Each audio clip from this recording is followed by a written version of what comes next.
Hello friends, ਮੈਂ ਹਰਪਿੰਦਰ ਕੌਰ। ਤੁਸੀਂ ਦੇਖ ਰਹੇ ਹੋ ਇੰਗਲਿਸ਼ ਵਿਦ ਰੂਪ। ਸੋ ਅੱਜ ਮੈਂ ਤੁਹਾਨੂੰ ਫਸਟ ਕਿਊ ਕਾਰਡ ਟੌਪਿਕ ਕਰਵਾਉਣ ਜਾ ਰਹੀ ਹਾਂ, ਜੋ ਕਿ ਜੈਨ ਟੂ ਅਪ੍ਰੈਲ ਲਿਸਟ ਦੇ ਵਿੱਚ ਨਿਊ PDF ਦੇ ਵਿੱਚ ਐਡ ਹੋਇਆ ਹੈ। ਫਸਟ ਵਰਜ਼ਨ ਹੈ, ਹਲੇ ਫਾਈਨਲ ਵਰਜ਼ਨ ਨਹੀਂ ਆਇਆ। ਜਦੋਂ ਵੀ ਫਾਈਨਲ ਵਰਜ਼ਨ ਆਉਂਦਾ ਹੈ ਤਾਂ ਉਸ ਦੇ ਅਕੋਰਡਿੰਗ ਤੁਹਾਨੂੰ ਜਿਹੜੇ ਕਿਊ ਕਾਰਡ ਨੇ ਅਕੋਰਡਿੰਗ ਟੂ ਆਪਾਂ ਕਹਿ ਦਈਏ ਸੀਰੀਅਲ ਵਾਈਜ਼ ਤੁਹਾਨੂੰ ਮਿਲਦੇ ਰਹਿਣਗੇ। ਸੋ ਸਟਾਰਟ ਕਰਦੇ ਹਾਂ ਜੀ ਅੱਜ ਦਾ ਟੌਪਿਕ, ਜਿਸ ਦੇ ਵਿੱਚ ਮੈਂ ਤੁਹਾਨੂੰ ਵੋਕੈਬ ਵਰਡਸ ਕਰਵਾਉਂਗੀ, ਈਡੀਅਮਸ ਦਾ ਯੂਜ਼ ਐਂਡ ਪਲੱਸ ਫੋਲੋਅਪਸ ਵੀ ਕਰਵਾਏ ਜਾਣਗੇ, ਕਿਉਂਕਿ ਜਿਹੜੇ ਇਸ ਟੌਪਿਕ ਦੇ ਫੋਲੋਅਪਸ ਨੇ, ਟੌਪਿਕ ਤਾਂ ਬਹੁਤ ਜ਼ਿਆਦਾ ਸਿੰਪਲ ਹੈ ਬਟ ਜਿਹੜੇ ਇਹਦੇ ਫੋਲੋਅਪਸ ਨੇ ਉਹ ਥੋੜ੍ਹੇ ਜਿਹੇ ਆਪਾਂ ਕਹਿ ਦਈਏ ਵੀ ਕਨਫਿਊਜ਼ਿੰਗ ਨੇ। ਸੋ ਟੌਪਿਕ ਹੈਗਾ describe a person you would like to study or work with. Cue card ਤਾਂ ਮੋਸਟਲੀ ਇਹ ਪੁਰਾਣਾ ਹੀ ਹੈ, ਕਿਉਂਕਿ ਜਿਹੜਾ ਟੌਪਿਕ ਸੀ ਜਿਹਦੇ ਵਿੱਚ ਕਿਹਾ ਹੋਇਆ ਸੀ ਵੀ ਫੈਮਿਲੀ ਪਰਸਨ ਦੇ ਨਾਲ ਤੁਸੀਂ ਬਿਜ਼ਨਸ ਕਰਨਾ ਚਾਹੁੰਦੇ ਹੋ ਜਾਂ ਵਰਕ ਕਰਨਾ ਚਾਹੁੰਦੇ ਹੋ। ਸੋ ਸਟੋਰੀ ਦਾ ਤੁਸੀਂ ਉਹੀ ਐਡ ਕਰ ਸਕਦੇ ਹੋ। ਕਹਿੰਦੇ who is that person, why you would like to study or work with him or her. ਤੁਸੀਂ ਸਟੱਡੀ ਜਾਂ ਵਰਕ ਕਿਉਂ ਕਰਨਾ ਚਾਹੁੰਦੇ ਹੋ। ਵਟ will you study or work, ਤੁਸੀਂ ਕਿਹੜੀ ਸਟੱਡੀ ਜਾਂ ਕਿਹੜਾ ਵਰਕ ਕਰੋਗੇ। And explain how you will feel if you can finally work together, ਤੇ ਤੁਹਾਨੂੰ ਕਿੱਦਾਂ ਦਾ ਫੀਲ ਹੋਊਗਾ ਜਾਂ ਸਟੱਡੀ ਟੂਗੈਦਰ। ਸੋ ਪਹਿਲਾਂ ਆਪਾਂ ਵੋਕੈਬ ਵਰਡਸ ਕਰਦੇ ਹਾਂ। ਫਸਟ ਵੋਕੈਬ ਵਰਡ ਲਿਖਿਆ ਹੋਇਆ ਜੀ ਐਡਰੈਸ। ਐਡਰੈਸ ਦਾ ਮਤਲਬ ਇੱਥੇ ਜਿਹੜਾ ਯੂਜ਼ ਹੋਇਆ ਉਹ ਹੋਇਆ ਸੋਲਵ ਕਰਨ ਦੇ ਲਈ ਕਿਸੇ ਵੀ ਪ੍ਰੋਬਲਮ ਨੂੰ, ਜਿਵੇਂ ਆਪਾਂ ਕਹਿੰਦੇ ਸੋਲਿਊਸ਼ਨ ਦੇ ਤੌਰ ਤੇ। ਨੈਕਸਟ ਹੈ ਜੀ ਡੈਪਥ ਨੌਲੇਜ। ਡੈਪਥ ਨੌਲੇਜ ਹੁੰਦੀ ਹੈ ਵੀ ਬਹੁਤ ਜ਼ਿਆਦਾ ਡੂੰਘਾਈ ਦੇ ਵਿੱਚ ਨੌਲੇਜ ਹੋਣੀ, ਡੀਪ ਨੌਲੇਜ ਹੋਣੀ। Next is multi talented. Multi talented ਦਾ ਮਤਲਬ ਹੁੰਦਾ ਜਿਸ ਦੇ ਵਿੱਚ ਇੱਕ ਟੈਲੈਂਟ ਤੋਂ ਜ਼ਿਆਦਾ ਟੈਲੈਂਟ ਹੋਣ। ਐਸਟਰੋਨੋਮਿਕਲੀ ਦਾ ਮਤਲਬ ਹੁੰਦਾ ਬਹੁਤ ਜ਼ਿਆਦਾ, ਜੇ ਇਹਦੇ ਅੱਗੇ ਹਾਈ ਲੱਗਿਆ ਹੋਵੇ ਤਾਂ ਐਸਟਰੋਨੋਮਿਕਲੀ ਹਾਈ, ਇਹਦਾ ਮਤਲਬ ਹੁੰਦਾ ਵੀ ਬਹੁਤ ਜ਼ਿਆਦਾ ਕਿਸੇ ਚੀਜ਼ ਦਾ ਅਗਰ ਪ੍ਰਾਈਸ ਦੀ ਗੱਲ ਹੋ ਰਹੀ ਹੈ ਤਾਂ ਬਹੁਤ ਜ਼ਿਆਦਾ ਪ੍ਰਾਈਸ। ਆਰਗੋ ਆਪਾਂ ਯੂਜ਼ ਕਰਦੇ ਹਾਂ ਜੀ ਦੇਅਰਫੋਰ ਦੇ ਲਈ। ਡਿਪਰਾਈਵ ਆਫ ਦਾ ਮਤਲਬ ਹੁੰਦਾ ਕਿਸੇ ਚੀਜ਼ ਤੋਂ ਵਾਂਝੇ ਰਹਿ ਜਾਣਾ, ਠੀਕ ਹੈ ਜੀ। ਓਵਰ ਦਾ ਮੂਨ ਇੱਕ ਈਡੀਅਮ ਹੈ, ਜਦੋਂ ਆਪਾਂ ਯੂਜ਼ ਕਰਦੇ ਹਾਂ ਜਦੋਂ ਮਤਲਬ ਕਿ ਆਪਾਂ ਕੋਈ ਹੈਪੀ ਮੂਮੈਂਟ ਨੂੰ ਸ਼ੋ ਕਰਨਾ ਹੋਵੇ। ਮਾਇਰਡ ਆਫ ਹੁੰਦਾ ਬਹੁਤ ਜ਼ਿਆਦਾ, ਠੀਕ ਹੈ। ਮੈਨੀ ਜਿਵੇਂ ਆਪਾਂ ਕਹਿੰਦੇ ਹਾਂ।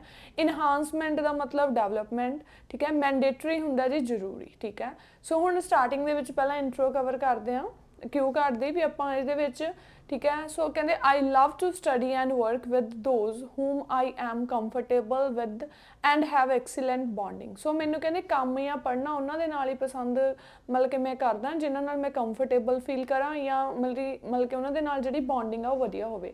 Hair I would like to talk about a person whom I would like to work with in the future. So ਜਿਹਦੇ ਨਾਲ ਮੈਂ ਫਿਊਚਰ 'ਚ ਵਰਕ ਕਰਨਾ ਚਾਹੁੰਦੀ ਹਾਂ। Actually he is none other than my brother. ਇਹ ਸੇਮ ਉਹੀ story ਹੈ ਜਿਹੜੀ ਆਪਾਂ ਪਹਿਲਾਂ ਕਵਰ ਕੀਤੀ ਹੋਈ ਆ।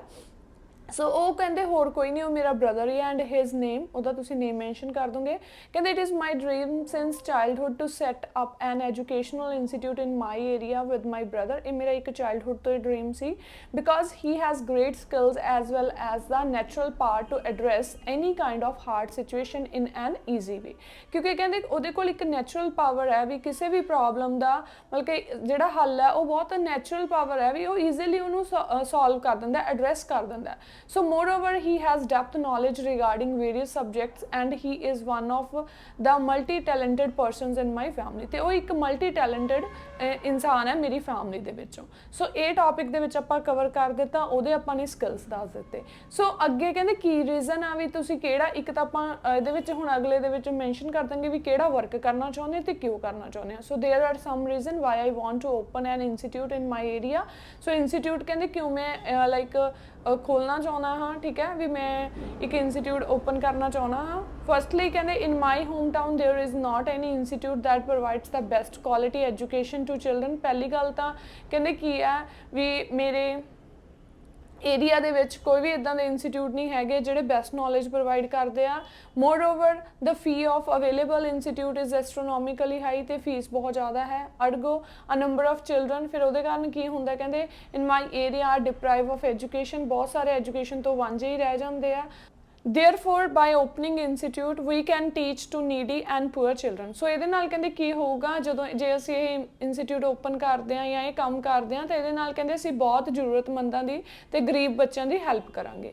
ਸੋ ਐਕਚੁਅਲੀ ਕਹਿੰਦੇ ਵੈਨ ਵੀ ਆਰ ਟੂਗੈਦਰ, ਉਸ ਤੋਂ ਐਂਡਿੰਗ ਕਰਾਂਗੇ ਤੇ ਆਪਾਂ ਇਹ ਵੀ ਦੱਸਾਂਗੇ ਵੀ ਜਦੋਂ ਅਸੀਂ ਇਕੱਠੇ ਹੁੰਦੇ ਹਾਂ no one topic remain problematic for us. ਤੇ ਕੋਈ ਵੀ ਇੱਦਾਂ ਦਾ ਟੌਪਿਕ ਨਹੀਂ ਹੁੰਦਾ ਜੋ ਸਾਡੇ ਲਈ ਪ੍ਰੋਬਲਮੈਟਿਕ ਰਹਿ ਜਾਵੇ, ਮਤਲਬ ਕਿ ਸਾਰਾ ਕੁਝ ਈਜ਼ੀ ਹੋ ਜਾਂਦਾ ਹੈ। So due to this type of bonding ਵੀ ਬਹੁਤ both have a wish to work together in future. So ਸਾਡੀ ਦੋਨਾਂ ਦੀ wish ਹੈ ਵੀ ਅਸੀਂ ਕੋਈ ਕੰਮ ਇਕੱਠੇ ਕਰੀਏ future 'ਚ. If we finally work together, I will feel over the moon. ਜੇ ਅਸੀਂ ਇਕੱਠੇ ਕੰਮ ਕਰਦੇ ਹਾਂ ਤਾਂ ਮੈਨੂੰ ਬਹੁਤ ਖੁਸ਼ੀ ਹੋਊਗੀ, because it will not only make the better for needy and poor children but also make our bonding strong. ਇਹ ਕਹਿੰਦੇ ਸਿਰਫ ਕਿਹੜੇ ਗਰੀਬ ਲੋਕਾਂ ਦੇ ਲਈ ਹੀ ਨਹੀਂ ਚੰਗਾ ਹੋਊਗਾ, ਪਲੱਸ ਇਹ ਸਾਡੀ ਬੌਂਡਿੰਗ ਦੇ ਲਈ ਵੀ ਵਧੀਆ ਹੋਊਗਾ. ਸੋ ਟੌਪਿਕ ਤਾਂ ਬਹੁਤ ਸਿੰਪਲ ਹੈ, ਅਗੇਨ ਮੈਂ ਕਹਿ ਰਹੀ ਹਾਂ, ਬਟ ਇਹਦੇ ਫੋਲੋਅਪਸ ਬਹੁਤ ਜ਼ਿਆਦਾ ਆਪਾਂ ਕਹਿ ਦਈਏ ਕਨਫਿਊਜ਼ਿੰਗ ਨੇ. ਫਸਟ ਕੁਐਸਚਨ ਹੈ 7 ਇਹਦੇ ਫੋਲੋਅਪਸ ਨੇ. ਫਸਟ ਹੈ what kind of people do you like to study or work with. So ਜਿਵੇਂ ਆਪਾਂ ਅਰਲੀਅਰ ਮੈਂਸ਼ਨ ਕਰ ਦਿੱਤਾ, ਕਹਿੰਦੇ as I early mentioned I love to study and work with those whom I am comfortable with and have excellent bonding. Apart from this, I like to work with smart people who have a myriad of skills. ਇੱਕ ਤਾਂ ਕਹਿੰਦੇ ਜਿਨ੍ਹਾਂ ਨਾਲ ਮੈਂ comfortable ਤੇ ਮੇਰੀ bonding strong ਹੋਵੇ, ਦੂਸਰੇ ਕਹਿੰਦੇ ਜਿਹੜੇ ਸਮਾਰਟ ਲੋਕਾਂ ਦੇ ਨਾਲ ਵੀ ਮੈਨੂੰ ਕੰਮ ਕਰਨਾ ਪਸੰਦ ਹੈ ਜਿਨ੍ਹਾਂ ਕੋਲ ਬਹੁਤ ਜ਼ਿਆਦਾ ਸਕਿੱਲਸ ਹੋਣ. ਸੈਕਿੰਡ ਕੁਐਸਚਨ ਹੈ do you think managers can be friends with their subordinates. ਕੀ ਮੈਨੇਜਰਸ ਕਹਿੰਦੇ ਆਪਣੇ ਸਬੋਰਡੀਨੇਟਸ ਦੇ ਮਤਲਬ ਕਿ ਫਰੈਂਡ ਹੋ ਸਕਦੇ ਆ? Yes definitely. ਜਾਂ ਆਪਾਂ ਸਟਾਰਟ ਕਰ ਸਕਦੇ ਹਾਂ why not, with mutual respect and ਆਪਾਂ ਕਹਿ ਸਕਦੇ ਹਾਂ why not with mutual respect and an understanding of the varying levels of responsibility and authority.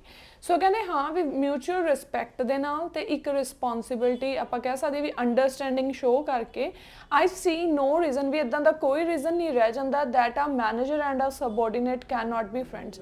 Manager ਤੇ ਸਬੋਰਡੀਨੇਟ ਵੀ ਫਰੈਂਡਸ ਨਹੀਂ ਹੋ ਸਕਦੇ. ਸੋ ਹੋ ਸਕਦੇ ਆ ਬਟ ਕਿੱਦਾਂ? ਅੰਡਰਸਟੈਂਡਿੰਗ ਤੇ ਮਿਊਚੁਅਲ ਰਿਸਪੈਕਟ ਦੇ ਨਾਲ.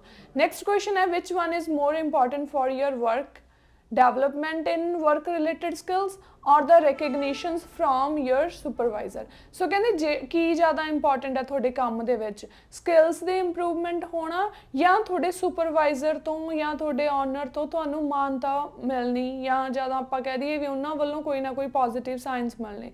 ਨੋ ਡਾਊਟ ਕਹਿੰਦੇ both are important in any job and sometimes these to things go hand in hand. ਦੋਨੇ ਜ਼ਰੂਰੀ ਨੇ ਤੇ ਕਈ ਵਾਰ ਇਹ ਦੋਨੇ ਆਪਾਂ ਕਹਿ ਦਈਏ ਵੀ ਦੋਨੇ ਪੁਆਇੰਟ ਆਫ ਵਿਊ ਨਾਲ ਦੀ ਨਾਲ ਚੱਲਦੇ ਰਹਿੰਦੇ ਆ, ਵੀ ਡਿਵੈਲਪਮੈਂਟ ਵੀ ਹੁੰਦੀ ਰਹਿੰਦੀ ਹੈ ਤੇ ਆਪਾਂ ਨੂੰ ਆਪਣੇ ਜਿਹੜੇ ਓਨਰਸ ਹੁੰਦੇ ਆ ਉਹਨਾਂ ਤੋਂ ਵੀ ਆਪਾਂ ਕਹਿੰਦੇ ਰੈਕਗਨੀਸ਼ਨ ਮਿਲਦਾ ਰਹਿੰਦਾ ਹੈ ਜੌਬ ਦੇ ਵਿੱਚ. For example EMPLOYEES continue to seek skills and they received recognition. ਕੀ ਕਰਦੇ ਨੇ ਜਿਹੜੇ ਕਹਿੰਦੇ ਕਰਮਚਾਰੀ ਹੁੰਦੇ ਆ, ਕਹਿੰਦੇ ਉਹ ਕੀ ਆ ਸਕਿੱਲਸ ਵੀ ਆਪਣੇ ਇੰਪਰੂਵ ਕਰਦੇ ਰਹਿੰਦੇ ਆ, ਪਲੱਸ ਕਹਿੰਦੇ ਉਹਨਾਂ ਨੂੰ ਰੈਕਗਨੀਸ਼ਨ ਵੀ ਰਿਸੀਵ ਹੋ ਜਾਂਦੀ ਆ.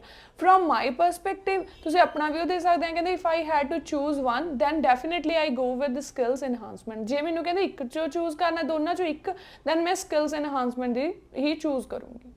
So next question है जी, should children be allowed to choose whom they want to sit with or it should be decided by teacher. ਕੀ ਕਹਿੰਦੇ ਬੱਚਿਆਂ ਨੂੰ ਅਲਾਓ ਹੋਣਾ ਚਾਹੀਦਾ ਵੀ ਉਹ ਜਿੱਥੇ ਮਰਜ਼ੀ ਬੈਠਣ, ਮਤਲਬ ਕਿ ਕਿਸੇ ਵੀ ਸਟੂਡੈਂਟ ਨਾਲ, ਜਾਂ ਕਹਿੰਦੇ ਇਹ ਟੀਚਰਸ ਦੇ ਥਰੂ ਸਿਲੈਕਟ ਕੀਤਾ ਜਾਣਾ ਚਾਹੀਦਾ ਹੈ.